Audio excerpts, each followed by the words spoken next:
સુરત મહાનગરપાલિકાના ફૂડ વિભાગની કામગીરીમાં અત્યાર સુધી ચાલી આવતી એક હાસ્યાસ્પદ ગણાતી પ્રણાલીનો અંત લાવવા પ્રયાસ કરવામાં આવ્યો છે। વર્ષોથી એવી સ્થિતિ હતી કે દિવાળી, હોળી, શ્રાવણ માસ કે ચંદી પડવા જેવા મુખ્ય તહેવારો આવે ત્યારે જ ફૂડ વિભાગ સક્રિય થતો હતો અને ધડાધડ સેમ્પલો લેવાની કામગીરી શરૂ કરવામાં આવતી હતી। આ પ્રણાલીમાં સૌથી મોટી ખામી એ હતી કે લેબોરેટરી ટેસ્ટના રિપોર્ટ તહેવાર પૂરો થયા પછી આવતા હતા।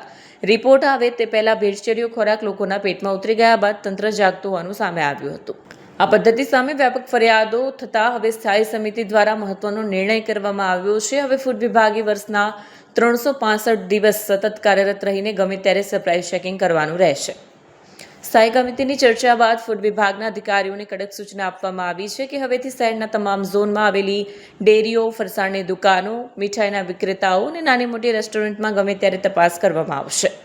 સમગ્ર મહિના દરમિયાન કરેલી કામગીરીનો વિસ્તૃત અહેવાલ દર મહિને મ્યુનિસિપલ કમિશનર સમક્ષ રજૂ કરવો ફરજિયાત બનાવ્યો છે।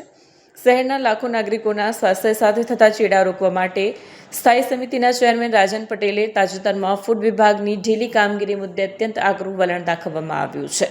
ખાસ કરીને મીઠાઈની દુકાનો, ડેરી ફાર્મ, મસાલાના વિક્રેતાઓ અને હોટેલ રેસ્ટોરન્ટમાં સરપ્રાઇઝ ચેકિંગ કરવામાં આવ્યું હતું।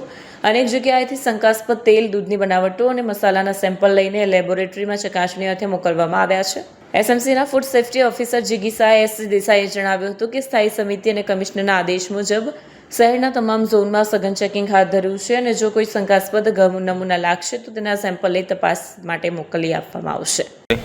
હું સુરત મહાનગરપાલિકામાં ફૂડ સેફ્ટી ઓફિસર તરીકે JS દેસાઈ, સુરતમાં ડેઝિગ્નેટેડ ઓફિસર સુરત મહાનગરપાલિકાની સીધી દેખરેખ હેઠળ FSSAI એક્ટ 2006 અંતર્ગત અમારે જુદી જુદી સંસ્થાઓમાં જુદી જુદી ખાણીપીણીઓના નમૂના લેવાની કાર્યવાહી કરવાની હોય છે।